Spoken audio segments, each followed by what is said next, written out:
Ok, muy buenas noches, ¿cómo están? Un gusto estar aquí nuevamente compartiendo luego del tema de anoche, que estamos tocando temas fuertes, temas difíciles, temas que quizás uno dice con cuidadito, no hablemos muy fuerte, pero gracias a Dios han habido grandes teólogos, grandes hombres y mujeres de Dios que se han dedicado a hablar estas cosas, a decirnos estas cosas, a estudiarlas para el bien de la iglesia, porque a veces tenemos tanto miedo de ofender a alguien que tendemos a no decir las cosas como son. Y hay cosas tan importantes en la palabra de Dios que se tienen que hablar, que se tienen que decir para el bien. Bueno, anoche hablamos sobre, para repasar un poquito, el concepto de doctrinas primarias versus doctrinas secundarias, o doctrinas que necesito creer para ser salvo. Son no negociables, no pueden ser ni alterados al más mínimo por ciento. Luego hablamos de doctrinas secundarias que son importantes y realmente también cruciales para la iglesia. Cada iglesia tiene su interpretación de doctrinas secundarias, pero a veces hay distinción entre iglesias. Cuando lleguemos al cielo, nos va a decir el Señor, era así, así, así, así. Pero les pregunto y me pregunto, ¿hay alguien que va a llegar al cielo y Dios va a decir, hombre, le diste en todas? Les quiero decir algo. Creo que no hay nada más humillante que una persona que se cree experta en algo, de darse cuenta que ha estado mal, no en algo pequeño, pero en algo grande. Imagínense el mecánico que le dicen que no sabe arreglar autos, el carpintero que no sabe construir casas, el abogado que no sabe leer la ley, el teólogo que no sabe entender la palabra de Dios. Hay una diferencia, pero hay una diferencia muy grande, porque cuando hablamos de algo de como electricidad o de física o hasta trabajar para la NASA o arquitectura, son temas con una cierta finalidad al estudio. La teología o el estudio de Dios, traten de captar esa palabra, el estudio de Dios. Agustín dijo una vez, la Biblia es tan fácil de entender que un niño lo puede leer y ser salvo. Es como un mar, dice él, que tú le ves el reflejo de la luna y dices, qué bello, qué hermoso, y qué debe ser tan delgado. Y luego dice, pero es tan profundo la Biblia, que es como un mar que cuando tú tratas de bajar y bajar y bajar, nunca llegas al final.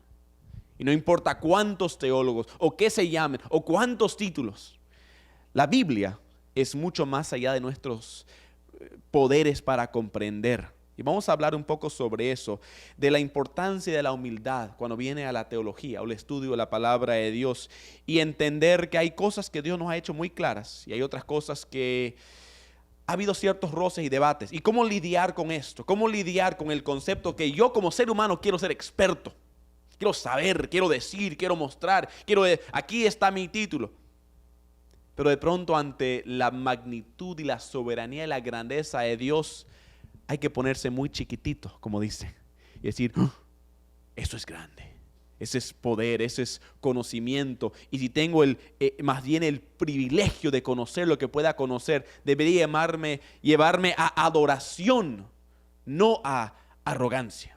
Y eso es lo que queremos hoy día hablar, y uno de los grandes peligros antiguos es eso, el creernos mucha cosa, el creernos indispensables, el creernos quizás como sabiéndolo todo. Hace mucho tiempo atrás había uno de los mayores teólogos de todos los tiempos. Su nombre era Tomás de Aquino. Los católicos le llaman Santo Tomás de Aquino. Él es conocido como uno de los más grandes teólogos de la iglesia católica. Hay dos que llaman los doctores de la iglesia: Agustín, Tomás de Aquino. Yo amo a Agustín, aprecio sus obras. Tomás de Aquino me duele, porque es todo lo opuesto. Este hombre vivió en los años 1300 más o menos, en la época que la iglesia realmente estaba agarrando su puño de hierro y encerrándolo sobre su dogma, diciendo, esto tienes que creer. Y no eran 4 doctrinas primarias, eran cada cosa que se inventaban, desde uno hasta la otra cosa. Y el momento que también estaban usando la Santa Inquisición para decir, si tú no coincides, te vamos a torturar y matar. Y su gran teólogo, para defender alguna de las barbaridades que comenzaron a enseñar, era Tomás de Aquino. Quizás su apoyo más grande que dio la iglesia fue la defensa de la transubstanciación. Qué palabra más grande, ¿no? Como para escribirla. Transubstanciación es el concepto de que durante el sacramento de la hostia o la Eucaristía, uno va adelante y a la hora que toca la campana, ese pedazo de pan levantado por el cura, se torna en el cuerpo físico del Señor Jesucristo. Y que el vino se torna en la sangre del Señor Jesucristo. Pero para explicarlo a las personas, dijo, pero ¿por qué no sabe a carne? ¿Por qué no sale a sangre? Dijo, es porque se cambió la sustancia, no la esencia. Y él se creó el tan sábelo todo, el tan científico, que dio la siguiente explicación. Él dijo, todo tiene dos cosas. Todo en el mundo, como nosotros, cuerpo y espíritu. Dijo él, todo en el mundo tiene substancia y esencia. La esencia se mantiene lo mismo, pero la substancia puede cambiar, explicaba él. Y decía que todo, incluyendo este banco, este libro, todo tiene substancia y esencia. Entonces decía, cuando se tomaba el pan, se cambiaba la substancia, transubstanciación, ¿entendieron? Cambio de substancia. Pero la esencia mantiene lo mismo. Entonces, cuando tú ves el pan, sabe a pan, parece pan, huele a pan, porque no cambió la esencia, pero la substancia, el espíritu del pan, cambió en la carne de Cristo. Y la gente hace 700 años dijo, wow, qué cerebro, qué como para darle bueno, en fin, ¿me entienden? Absurdidad total. Y hasta hoy en día, 700 años más tarde, le siguen teniendo a este como el gran teólogo y esto como su gran aprecio. En su vida, él se dedicó a escribir muchos libros, entre ellos varios que fueron muy útiles. Él habló en contra de los musulmanes y cómo defender la iglesia, la postura bíblica en contra del musulmán. Fue muy útil y su doctrina fue muy sana en general. Pero él al final de su vida se dedicó a una última obra llamada Summa Theologica, que es latín para decir el todo de la teología. Imagínense el orgullo de este hombre que creyó que él podía escribir el todo sobre Dios en 3 tomos. Irónicamente murió tratando de terminar el tercero, lo cual creo que es muy justo. Pero quiero contarles una historia que nunca van a escuchar en una escuela católica ni en un seminario católico, pero hay referencias históricas que esto probablemente ocurrió. Según su propia palabra, en su última semana de vida, Tomás de Aquino estaba muy enfermo y estaba durmiendo y dice que tuvo un sueño y que en ese sueño se imaginó todos sus libros sobre una mesa. Y estaban todos ahí, él estaba ahí sintiéndose muy orgulloso, terminando su carrera, tantas cosas que había hecho y esto y otro. Y de pronto se aparece un ángel en su sueño. Y él está bien contento y piensa que el ángel le va a dar algún cumplido. Y de pronto todos sus libros se tornan en paja. Y el ángel agarra un fósforo y lo quema ante la presencia de Tomás de Aquino. Y de pronto se despierta. ¿Qué hacemos con una historia así? No estamos tan seguros, pero supuestamente Tomás de Aquino dijo a los que estaban ahí, me he dado cuenta de que todo lo que hice era para mí. Y que todo lo que yo creía grande es pequeño y nada comparado a la grandeza y la gloria de Dios. Como digo, la cosa más terrible es que alguien que se considera experto se da cuenta que quizás ha cometido un error en algo tan grave. Cuando viene la teología necesitamos una dosis, pero enorme de humildad. Como va a la farmacia y le venden contra dolor, ¿verdad? Dicen máximo, extra fuerte, el más y más. Hay que tomar el más exceso y tomar toda la botella, hermanos. La humildad en la iglesia es tan esencial. Nadie aquí tiene todas las respuestas, pero eso no nos va a decir que no debemos buscar encontrarlas. No debemos dejar, bueno, no se puede, ¿qué importa? Dejémoslo a un lado. Pero significa, como dijo Jesús, de la boca de niños saldrá alabanza. En otras palabras, edad no es tan importante. Miren a Daniel a los 14, 15 años dando consejos al rey de Babilonia. Y a los 80 años, a la vejez, dando consejos al rey de Medo-Persia. En otras palabras, la edad no era lo que le daba sabiduría, era Dios. Lo vemos con José, lo vemos con Timoteo, lo vemos con Jesús, lo vemos con Moisés a la edad avanzada. Digamos, Dios nos da la sabiduría y debemos decir cómo podemos trabajar juntos para el bien de la iglesia. Ideas frescas como ideas antiguas. Jesús lo dijo. La persona sabia saca de su mochila, por así decirlo, cosas antiguas y cosas nuevas. La persona sabia dice, vamos a ver cómo el cuerpo de Cristo útil es juntos.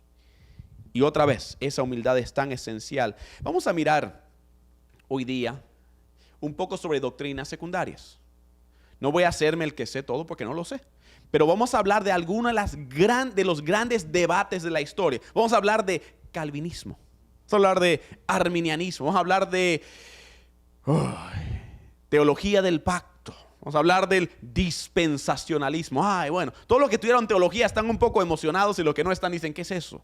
Bueno, vamos a tratar de hacerles feliz a todos, pero estas son algunas de las cosas que nos han llevado a algunos de los peores problemas de la iglesia y ha traído roces, enojo, problemas, peleas a tal nivel que le va a dar vergüenza a algunas personas llegar al cielo y decir, yo me peleé con ese, por algo así. Bueno, Dios nos ayude. Vamos a mirar ahorita entonces. Ahí estamos, gracias. El título para esta noche es Equilibrios Poderosos. Equilibrios poderosos. ¿Y qué me refiero a esto? Es en realidad algo que yo he tenido en mi corazón hace varios años. Es un concepto que he hablado mucho con mi padre y con muchas personas de que, bueno, no lo puedo poner en pocas palabras, por eso le estoy dando un mensaje. Porque ese es un concepto que en mi corazón el Señor me ha puesto de la importancia de que en la Biblia no es uno o el otro, hay equilibrio poderoso. Y muchas veces queremos encajonar todo en un solo lado, todos los argumentos, poner a Dios en una caja, cuando en realidad tenemos que entender que hay cosas más allá de nuestro entendimiento. Y cómo lidiar con lo que parecen ser contradicciones en la Biblia, pero no lo son. Quiero darles lo que yo me gustaría llamar el argumento del equilibrio poderoso. Primeramente, hablamos anoche sobre las doctrinas primarias. Vamos a repasar un poco nada más para hacer el argumento. La Biblia enseña y demuestra, y cualquiera persona que ha estudiado teología se da cuenta que las doctrinas primarias, hablamos de las 4 grandes que debes creer para ser salvo: la Trinidad, la encarnación, la inspiración de la Biblia y la salvación. Las 4 cosas. Estas 4 cosas son misterios. Miremoslo en detalle cada uno de estos. ¿Cómo es un misterio la Trinidad? Bueno, ¿cómo explicas la Trinidad? ¿Es un Dios? ¿O es 3? ¿O es 1? ¿O cómo funciona? Porque es en el bautismo de Jesús, aquí está Jesús en el agua, el Espíritu Santo en el aire como una paloma y la voz de Dios hablando del cielo. 3 realidades distintas, pero dice la Biblia, hay un solo Dios. Dices, no sé. Bueno, algunos dirán, bueno, la Trinidad es un poco como un huevo. Agarras el huevo, tiene la cáscara, tiene la yema, tiene, ¿cómo le llaman la parte blanca? La clara. Es un huevo con 3 partes. Dios no es un huevo. Me ayuda un poquitito, pero nada más. Digamos, ¿cómo entiendo tanta cosa? Hay hombres teólogos con el conocimiento tremendo que han escrito libros gigantescos y terminan con la misma definición: un Dios en 3 personas. No preguntes más, por favor. Está complicada la cosa. Un misterio. Agarramos la encarnación. ¿Por qué ese es tu misterio? Bueno, la matemática es algo que nos duele aquí ahorita, porque dices un ratito, me estás diciendo que Jesús era un ser eterno, desde toda la eternidad ha existido y va a existir como Dios. Luego de pronto un día, hace 2000 años atrás, baja y es el tamaño de una célula en el vientre de una niña de 14 años en un pueblo de Nazaret. La encarnación. Dios hecho hombre en el momento más minúsculo y más dependiente de un vientre, de una creación. Digamos, Él se hizo una creación. ¿Cómo es esto? ¿Cómo entra a la cabeza? ¿Cómo explicamos algo tan extraño, tan enorme? Y que ese niño tuvo que aprender después a caminar, a hablar, a ir al baño, a hablar, a escribir, a pensar. Y dices, ¿cómo funciona esto? Enteramente Dios. Ni una gota menos, enteramente hombre en todo sentido. Pero una sola persona, esa es la encarnación, un Dios. No, perdón, Jesucristo es enteramente Dios, enteramente hombre en una sola persona. Esa es la definición teológica, vas a leerlo en cualquier libro teológico. Pero el momento que lo dices, de pronto tienes que pensar y decir, mi cabeza me duele y quiere explotar. ¿Cómo funciona esto? Porque 100% más 100% no es 100%. ¿Cómo es 100% Dios más 100% hombre, 100% algo? No funciona, esto es matemática nueva. Pero es la verdad. Es el misterio de la encarnación. Y cuando uno lo trata de explicar otra vez, uno debe quedarse mudo en cierto punto y decir, hasta aquí te explico, ya no entiendo más. Es más allá de mi conocimiento. ¿Qué tal la inspiración? 66 libros, escritos por 40 y más autores. 3 lenguajes diferentes usados, diferentes partes del mundo atravesados. Y diferentes historias, diferentes tipos de escritos. Un Job, poesía, pero a la vieja escuela. Después tiene David con el ritmo y la emoción y el júbilo, pero también con sus propias experiencias mezcladas. Ves los escritos de Proverbios. Después lees a Juan, lenguaje tan sencillo que parece un niño hablándote. Y luego cuando lo piensas, otra vez te duele la cabeza y dices, este hombre tiene conceptos más allá. Y cuando comienzas a indagar dices, wow, Juan 1. Por ejemplo, duele la cabeza decir, wow, cuánto está ahí metido. Luego ves a Pablo, el erudito con la educación grecorromana, bien preparado. Y después tenemos a Pedro, el pescador. ¿Cómo explicamos esto? Pero la Biblia nos dice, toda escritura es inspirada por Dios y escrita mediante hombres. ¿Cómo es esto? Entonces Dios utilizó la característica, el talento, la capacidad y la personalidad del escritor, pero dio su mensaje durante 3000 años. ¿Cómo? ¿Cómo funciona esto? ¿Me entienden? Porque uno no lee esto como cualquier otro libro religioso. Tú lees el libro de Mormón o lees el Corán, es el mismo autor, el mismo aburrido todo el tiempo. Tú lees la Biblia y te escandalizas con Cantar de Cantares y luego te duermes con Levítico. Ay, perdón, no dije eso. Pero me entienden, las diferencias y los contrastes. Pero hay un hilo que lo ata todo. Hay una historia que lo ata todo. Hay una necesidad. Hay el pecado, la necesidad de salvación, la esperanza de un Mesías, la llegada del Mesías. La Biblia habla de la caída, la necesidad de un Salvador, la profecía de un Salvador, la llegada de un Salvador, la muerte, resurrección, ascensión de ese Salvador, la iglesia que dejó atrás ese Salvador y el pronto regreso de ese Salvador. Y eso ata Génesis hasta Apocalipsis, un solo autor, pero usando 40. Y dices, ¿cómo? Otra vez, misterio de la inspiración de la palabra de Dios, ¿verdad? Ahora hay otra que nosotros quizás no hemos pensado como misterio, pero es la salvación. Somos enseñados desde muy niños, Juan 3:16, por cuanto Dios tanto amó al mundo, que dio a su Hijo unigénito, que todo aquel que crea en Él no se pierda, mas tenga vida eterna.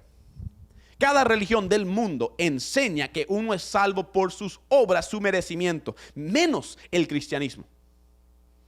Todo es dependiente de algo que yo hago. Y el cristianismo de pronto rompe todas las reglas de lógica, de sentido, de lo que hemos aprendido. Y tú trabajas, te pagan, no trabajas, te endeudas. Así funciona el mundo. Y de pronto Cristo me dice otra cosa.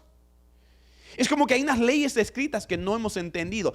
Trato de hacerles entender esto, pero me estás diciendo que el regalo más grande en la historia humana es algo que no se puede comprar.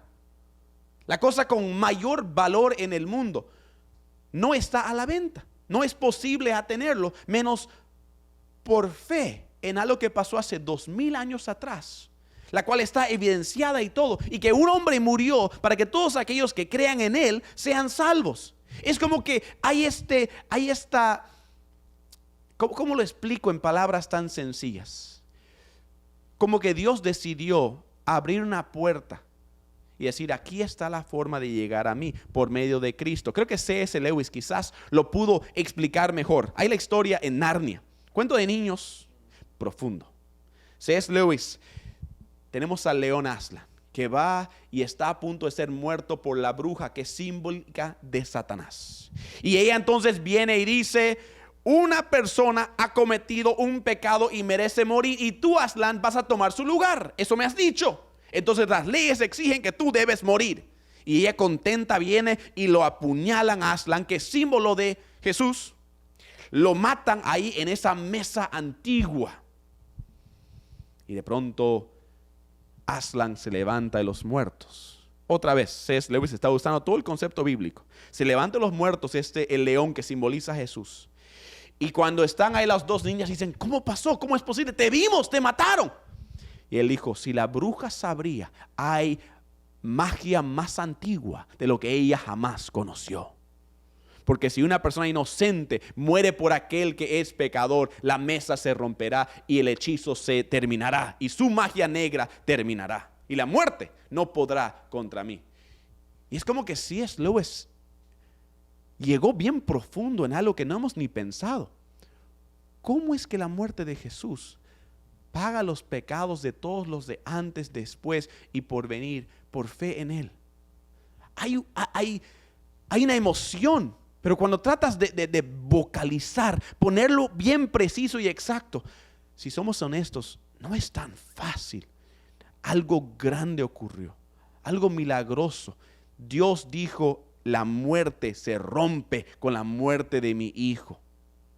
Y es como que nos contaron la historia y todavía quedamos atónitos. Y después, al lado personal, me vas a dar la cosa con mayor valor y no tengo que hacer nada. Debería dolernos la cabeza. A lo tan sencillo que es de escuela dominical. La gracia, oh, qué lindo. Pero aún hay un misterio profundo, decir cómo y cuándo y dónde. Y yo me quedo atrás y admiro, y dice la Biblia que ángeles mismos han deseado conocer. Te debería dar pausa, y a mí también.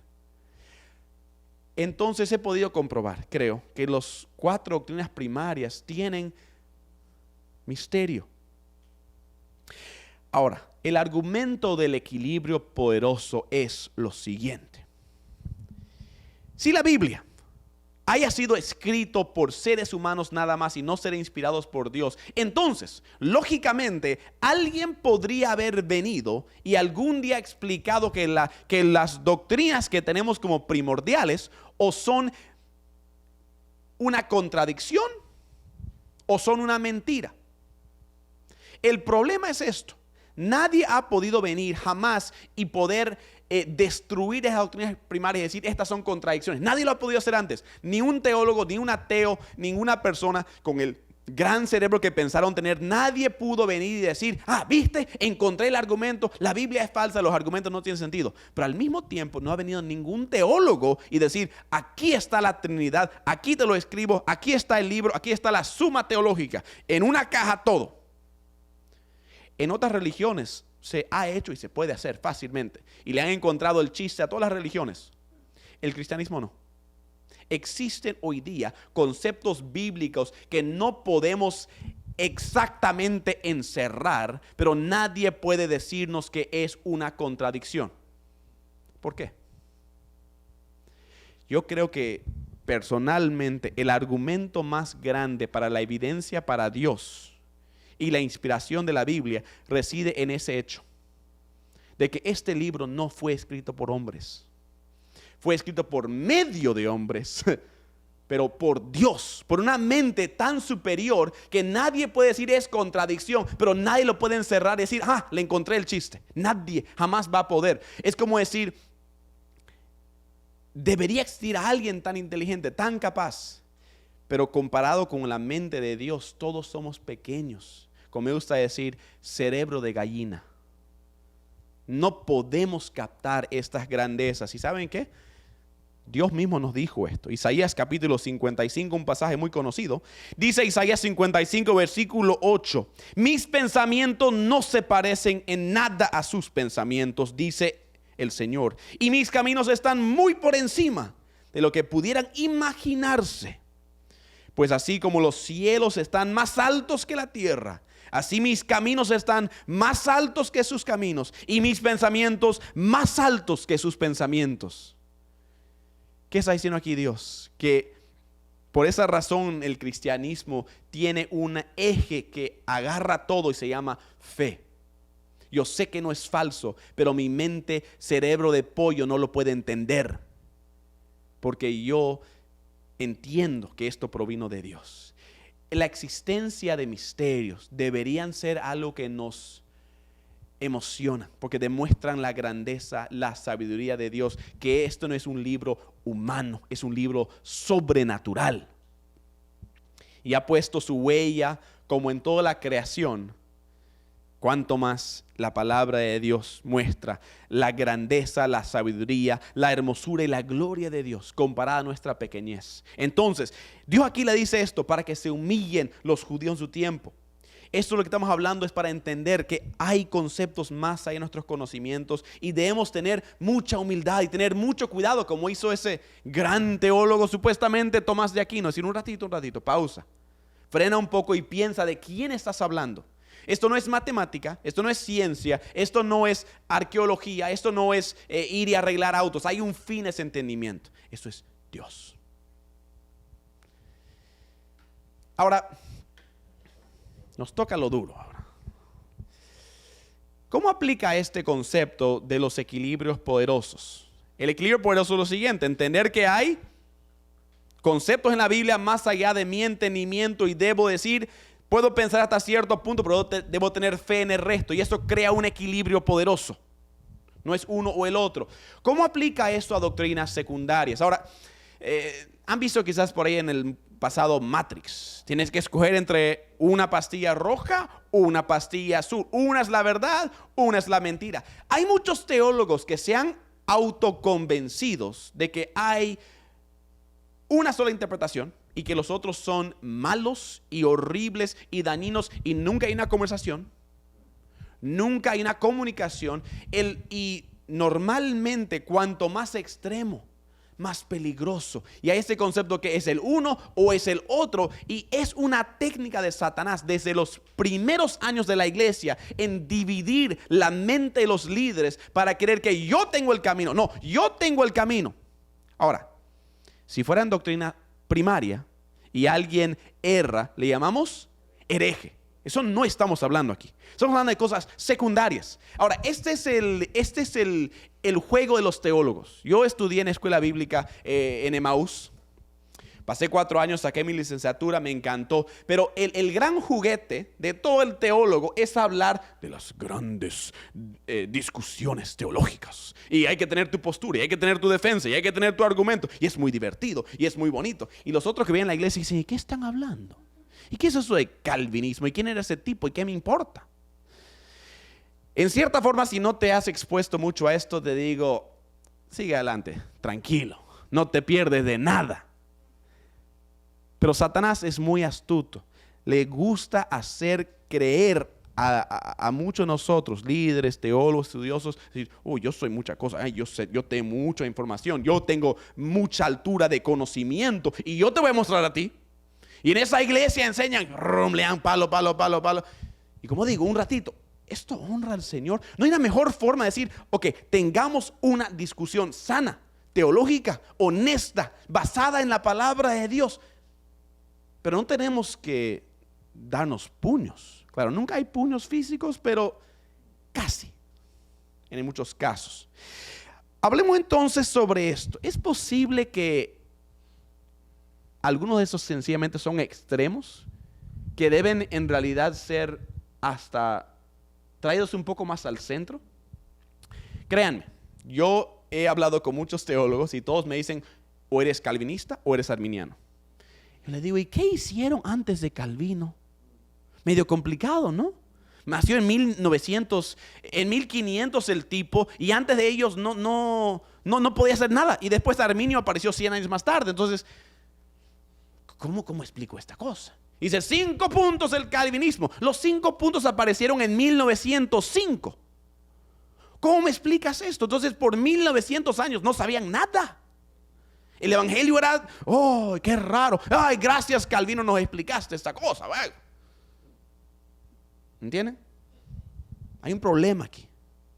Pablo mismo dijo, yo sigo a Pablo, yo sigo a Silas. Dice, no. seguimos al Señor Jesucristo. Estas peleas es como el demócrata versus el republicano. El socialista versus el capitalista, el izquierdista versus... Todos quieren, tenés que tener bando, tenés que tener lado, tenés que pelear. Esto no es política, somos una sola familia, una sola iglesia. Y esto no conviene a la iglesia del Señor. Porque Satanás se siente en el sillón de atrás y se ríe de nosotros, yo creo. Hablemos entonces de lo fuerte de estos argumentos y hablemos de las debilidades y encontremos, si es posible, un equilibrio. Ahora, mucho de esto va a ser mi opinión.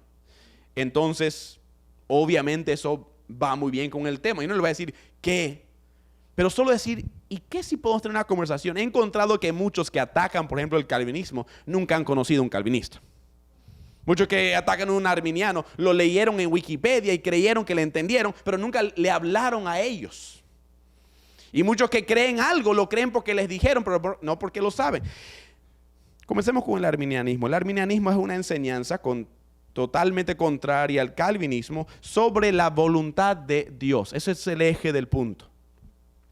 Y también el eje del punto recae sobre un solo punto en la vida de cada ser humano. En el punto de conversión. Es increíble, un debate gigantesco sobre un minúsculo segundo cuando la persona da su vida a Cristo. ¿Dios le predestinó o él le escogió a Dios? ¿Dios predestinó para aplastar la voluntad propia o la voluntad propia supera la voluntad de Dios? Y, digamos, estamos entrando en debate teológico que los que me entienden, lo que no están diciendo, ya, no te estás perdiendo de mucho. Interesantemente, este debate no es nuevo a la iglesia. Los antiguos griegos tenían el mismo debate. Voluntad propia, soberanía humana. Cuando yo tiro algo, ¿quién lo hizo? ¿Dios me hizo hacerlo? Y los juegos siguen. Juegos teológicos, juegos de pensamiento. Y causan mucho daño. El arminianismo enfoca la voluntad propia. Y dice que yo escojo a Dios. Yo vengo y doy mi vida a Cristo. Pero también eso lleva a un extremo. El extremo del arminianismo tiende a enseñar pérdida de salvación. Dice, si yo escogí mi salvación, yo puedo desescoger mi salvación como si esto fuera el supermercado. No me gustó esa prenda, por favor, quiero retornarlo al...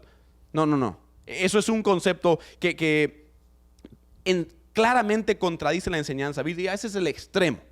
Si alguien enseña pérdida de salvación, muchos teólogos dirían, están a un pelo de herejía. Es muy peligroso porque ha dado el lugar de la soberanía de Dios como si tenemos autoridad sobre Dios y Él está como por debajo. Ahora, al otro lado, el calvinismo es un concepto que dice básicamente que Dios predestina, Dios escoge, Dios da en el corazón de la persona el deseo de conocer a Dios y entonces la voluntad humana básicamente, en realidad, no existe. Es una fantasía.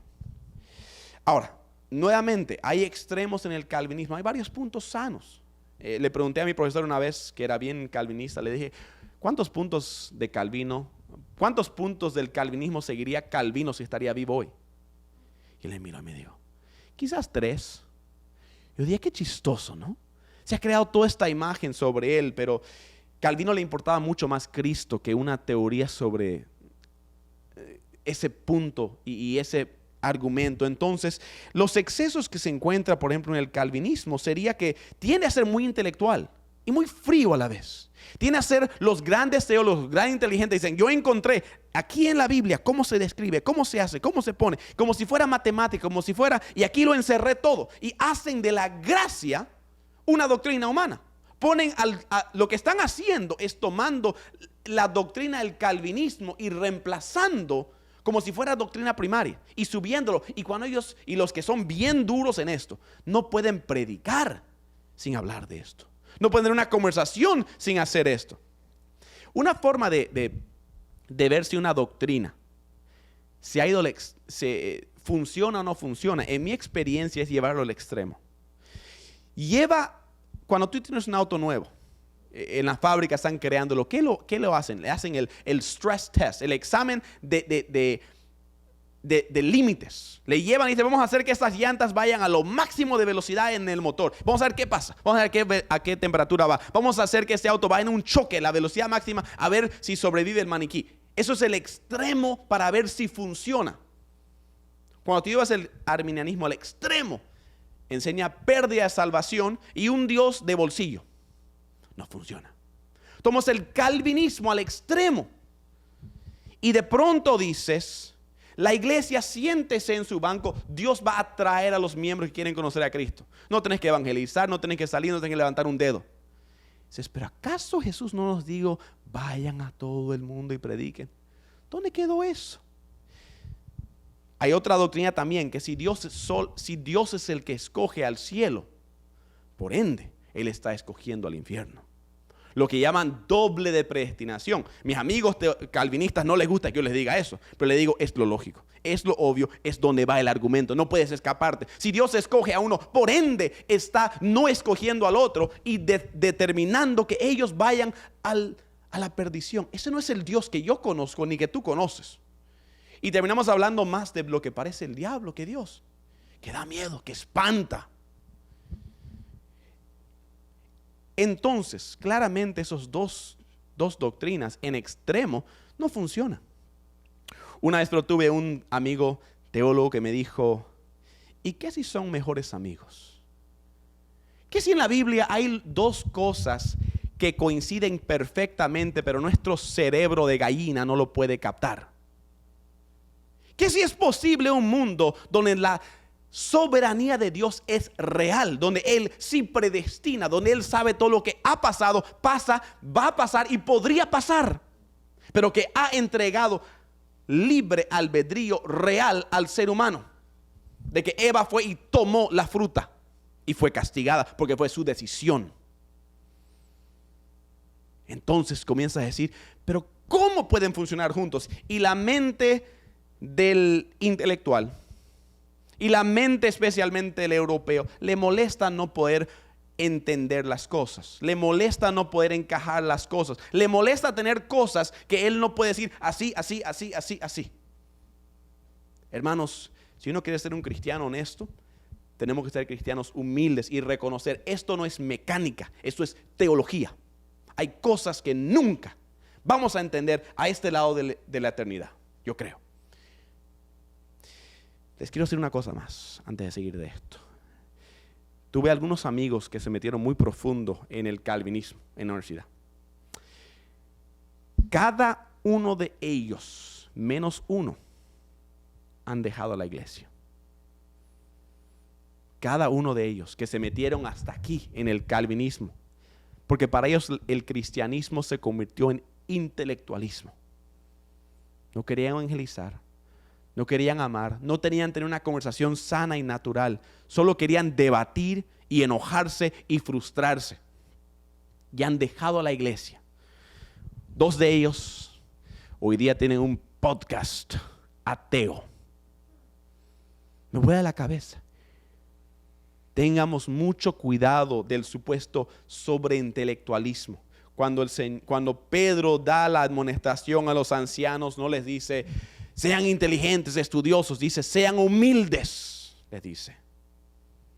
Pastoreen a las ovejas con compasión. Acuérdense, Jesús tenía el cerebro más brillante de todos los tiempos, pero tenía tiempo para lavar los pies de sus discípulos, de darle una conversación a la mujer samaritana, de poner a los niños sobre su falda y conversar con ellos.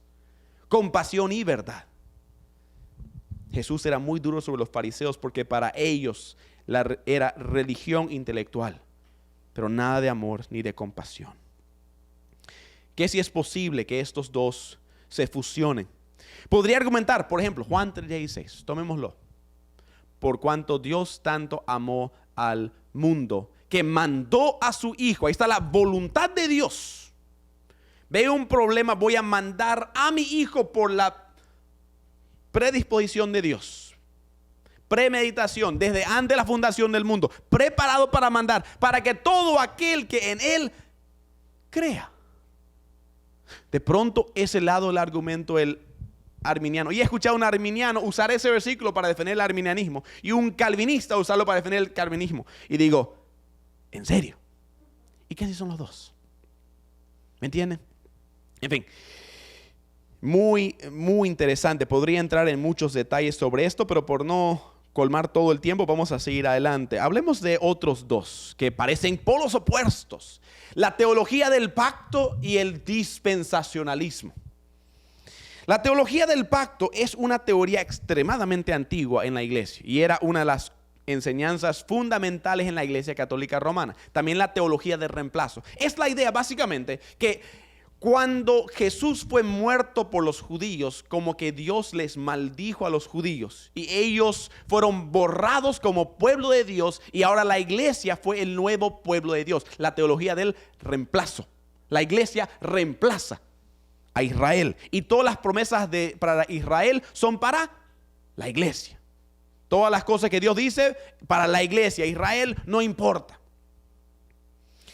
Ahora, para que entendamos un poquito, la Santa Inquisición comenzó basada en esta teología. Ellos enseñaron, los judíos mataron a Jesús, por eso los judíos deben ser matados por nosotros. Y el primer objetivo de la Inquisición fue matar y destruir todo judío en Europa en los años 1200 para adelante. Esta doctrina tiene dientes, ¿me entienden? Tiene un historial muy feo. Otro de los problemas es que dice, ¿qué hacemos con Israel físico? ¿Qué hacemos con la doctrina, con la enseñanza bíblica que habla de Israel en Apocalipsis, de los últimos tiempos, del milenio? ¿Qué hacemos con los pactos de Dios que le dijo a Abraham? Yo te juro, un pacto incondicional de que tu descendencia estará en esta tierra y yo los voy a guardar por eternidad. Eso Dios le prometió. Eso es un mentiroso. Pacto abrámico, pacto davídico, que un hijo de David, un judío, iba a reinar sobre la tierra prometida a Israel por todos los tiempos. ¿Qué hacemos con eso de pronto? ¿Dios es un mentiroso? ¿Cuáles son otras de los problemas de esto? Una de las dificultades que la teología del pacto ha sido usado mucho por grupos extremistas para básicamente apropiarse versículos del Antiguo Testamento que les parecen bien bonitos y dicen, vamos a declarar esto. Declarar, ¿de dónde viene eso? Ese concepto de que yo voy a tomar esto para mí, voy a hablar esto para mí y Dios tiene que hacerme caso. Y de pronto comenzamos a hablar de que tenemos que ir y orar por esta ciudad es de Cristo. Y decimos, esto voy a declarar y voy a hacer. Es ese concepto raro de que decimos ahora la iglesia, ya que ha reemplazado a Israel en cierta forma, ahora somos como un estado político. Ahora tenemos guerreros y comenzamos a trastornar todo y mezclar el antiguo y el nuevo. Y todo se comienza a mezclar con una mazamorra. Mi esposa odia cuando yo mezclo mis comidas. Mezclo dos cosas juntas y dice, está feo, no me mostré ese plato. Así se ve la Biblia cuando mezclamos todo. Decimos, aquí un poco, aquí otro poco. Este versículo me gusta. Y serio estudio bíblico salió por la ventana hace mucho tiempo. Porque yo quiero que la Biblia diga lo que yo quiero. Y quiero que Dios me prometa lo que yo quiero. Y yo, decimos, ¿qué? ¿Y dónde está la sumisión del corazón y la humildad y el reconocimiento y el serio estudio bíblico? Salió por la ventana. Muy peligroso, muy dañino. Al otro lado está el dispensacionalismo. El dispensacionalismo originó con Juan N. Darby hace 200 años atrás, pero no es nuevo a él. Es un concepto que en realidad creo que muchos cristianos han entendido por mucho tiempo. Es básicamente entender de que el mismo Dios ha obrado con la humanidad en diferentes modos, en diferentes tiempos. Creación, caída, después el tiempo de Noé, después el tiempo de gobiernos y luego la diferencia entre la ley y la gracia, y luego el tiempo de Satanás, que son los 7 años de la tribulación, y luego el milenio, y luego, aumentado a eso, la época eterna, nuevo cielo, nueva tierra. Eso es la división que dio Darby, y creo que muchos que hemos quizás nunca escuchado la palabra dispensacionalismo, pero entendemos, decimos, ok, eso tiene sentido. Específicamente entre ley y gracia. Es bien útil decir, el tiempo de la ley, ¿qué uso tenía la ley? La ley era para Israel, para un pueblo, una nación física. Había reglamentos gubernamentales de salud, de juicio, de muchas cosas. No era algo, como decir, la ley no era para salvación. Era para mostrar la pecaminosidad humana y también para formar un gobierno de un pueblo en una cierta época, hace mucho tiempo atrás. Algo histórico. Y que no contradice la gracia. Y luego la gracia es otra época, la época de la iglesia. Entonces, en fin, sin entrar en mucho detalle, ahora, ¿qué peligros podría tener el dispensacionalismo? Bueno, una cosa es que a un lado, la teología de reemplazo dice que Israel no importa, lo tiramos al tacho. Al otro lado, el dispensacionalismo casi como pseudo adora a Israel. Es el pueblo perfecto que nunca podría equivocarse, que han hecho todas las cosas bien. Y yo digo, ¿han leído el Antiguo Testamento alguna vez? Cada rato de aquí para allá equivocándose, diciendo un montón de cosas, deshonrando a Dios, siguiendo falsos dioses. Cantidad de judíos que son cristianos salvos es muy, muy, muy pequeño. Cantidad de ateos es enorme. Ahora, en el Medio Oriente, uno mira a la lucha entre el Medio Oriente, entre los pueblos alrededor de Israel. Israel mismo dice, esta lucha y todo, hay que apoyar a Israel. Dice, ok, oremos por Israel. Sí, pero oramos porque sabemos qué va a pasar ahí. La revolución que va a ocurrir, que durante el milenio van a dar su vida miles. Y va a haber una restauración de Israel. Acordemos, ese pueblo sí mató a Jesús. Han pagado pero muy caro. 132 años después 100 años después de la muerte de Cristo, dejó de existir el país de Israel. Fueron por todo el mundo esparcidos, sufrieron inquisición, cruzadas, tantas violencias, Hitler. Y de pronto, 1948, hay un pueblo de Israel. Ellos no se merecen ser el pueblo de Israel. Ellos no merecen la gracia y la bendición de Dios. Lo tienen porque Dios hizo una promesa un día a Abraham. Y dice, lo que yo prometo no rompo. Te castigué, pero te sano y te traigo de vuelta. Y Dios dice, tengo promesas más para ti. Y cuando vemos ahí en Apocalipsis la llegada del Señor Jesucristo, hay 144,000 judíos celebrando su llegada. Pero interesantemente son judíos salvos. Son el pueblo de Dios antiguo y el pueblo de Dios nuevo en una sola.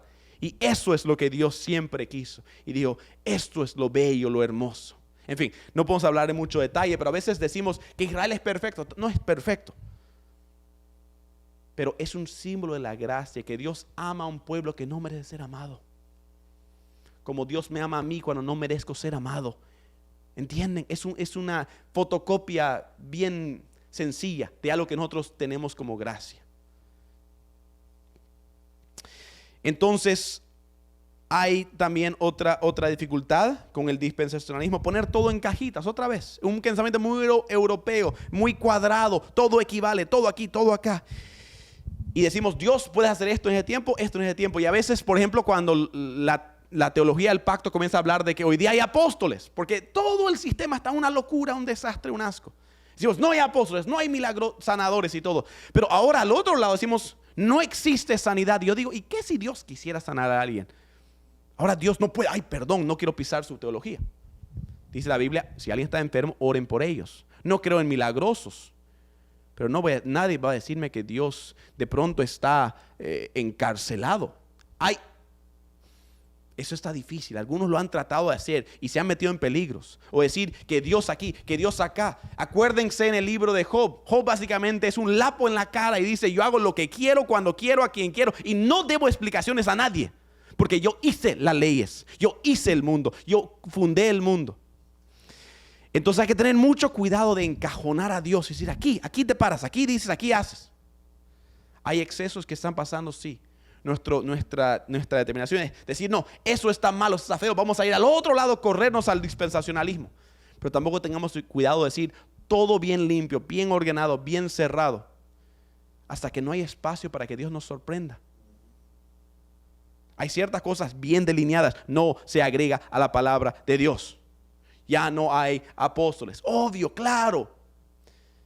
pero qué de su poder y qué de cambiar vidas y qué de...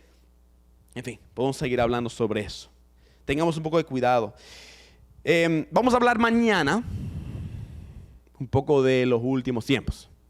Entonces dejemos estas dos más que nada para mañana. El en español es amilenarismo. No sé quién lo tradujo, pero hay dos formas, pero amilenialismo en inglés, pero los teólogos dicen amilenarismo. También existen otras dos, que es el postmilenialismo y el premilenialismo histórico. El más grande quizás es el amilenarismo y después el premilenialismo, que tendemos a coincidir. Y yo soy un premilenialista, por ejemplo. Y sobre todo esto yo tengo mis pautas, pero también tengo que darme cuenta diferencias y que decir, ¿cómo puedo tener una conversación con alguien que quizás no cree esto? El amilenialista básicamente dice que todo lo que es la Biblia sobre los últimos tiempos es casi como una gran fábula, algo para enseñarnos algo bueno, pero no es real, no va a haber realmente un último tiempo o un anticristo o un milenio. Básicamente estamos viviéndolo ahora. Dices, ¿cómo? ¿Cuándo? ¿Dónde? Y Jesús vuelve y después sigue. Pero ¿cómo? ¿Dónde estás leyendo esto? No es literal. Peligros son si puedes tomar Apocalipsis y tirarlo al tacho. ¿Qué estás haciendo con Génesis? O el versículo que no te gustó, de pronto estás agarrándolo y tirándolo al tacho. Cuidado. El postmilenialismo dice que básicamente al final de todo vamos a pasar por la tribulación y al final Jesús va a volver. También hay una adaptación que dice que todo el mundo va a darse a Cristo y luego va a venir Jesús. Es una idea muy, en realidad, católica. Históricamente da la base de las cruzadas. No voy a entrar en ese detalle. Y después el premilenialismo histórico dice que ya pasó todo lo que Apocalipsis y ahora estamos en una cosa rara hasta que Jesús por ahí se aparezca. Dices, bueno, yo creo que el mejor concepto es decir, ¿qué dice la Biblia? Tratemos de leerlo lo más literalmente posible, en el contexto más claro, y veamos ahora cómo determinamos esto. Entonces, ahora el peligro es esto. ¿Cómo podemos hablar de los últimos tiempos, aún entre cristianos? Porque cada uno tiene su propia teoría. El Papa va a ser fulano, el Papa va a ser, o el ateo, o la Unión Europea. Ahí se come a poner una cosa. Entonces, mañana vamos a hacer un ejercicio. Voy a darles mi teoría. Y le voy a decir, esta es mi teoría. No sé cuándo, cómo. Aquí están las razones por qué. Voy a tratar de marcarles una opinión, tratar de convencerles. Y al final de cuentas quizás digan sí, quizás digan que no. Pero tener una conversación sana, sin crear un escándalo. Para entender, se puede conversar sin pelear. Porque al final de cuentas, cuando venga Jesús, nadie va a decir, yo tuve la razón, ¿no? Todos van a estar celebrando que llegó Jesús. ¿Me entienden? Bien, bueno. Como dije, estamos abriendo, como dicen en inglés, la lata de los gusanos. Esa es una frase en inglés muy extraña, pero una forma de decir, estamos abriendo un tema tan amplio, tan grande, que son doctrinas secundarias, con tantos roces. Y les voy a repetir lo que dije al comienzo, que Satanás quiere que nos peleemos sobre lo secundario. Quiere que no tengamos conversaciones, quiere que tengamos peleas y divisiones.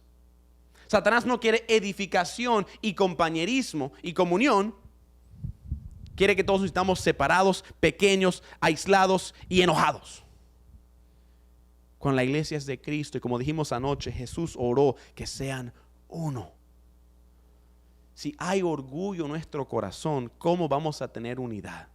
Si creemos que somos la segunda venida de Tomás de Aquino, el que sabe todo, el que define todo, el que es el experto.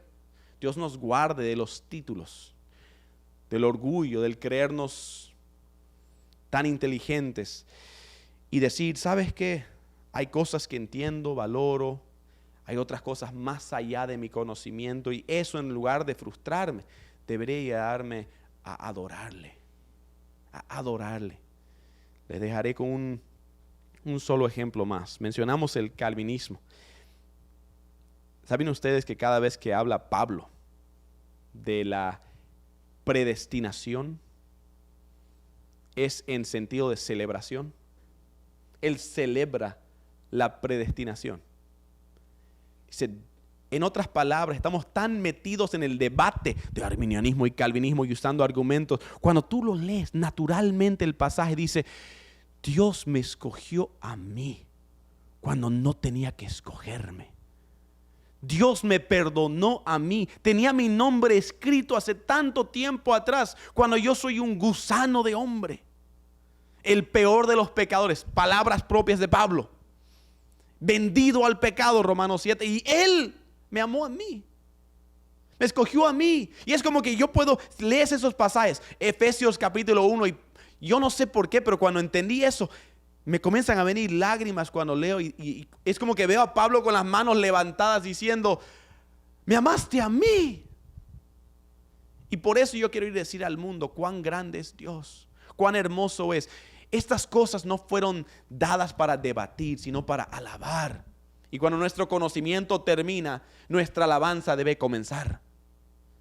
No sé quién, cuándo, cómo perdimos ese hilo, pero Dios nos ayude a estudiar profundamente, pero a cierto punto levantar nuestras manos y decir, Señor, ya no puedo más. Y en fe decir, quiero adorar.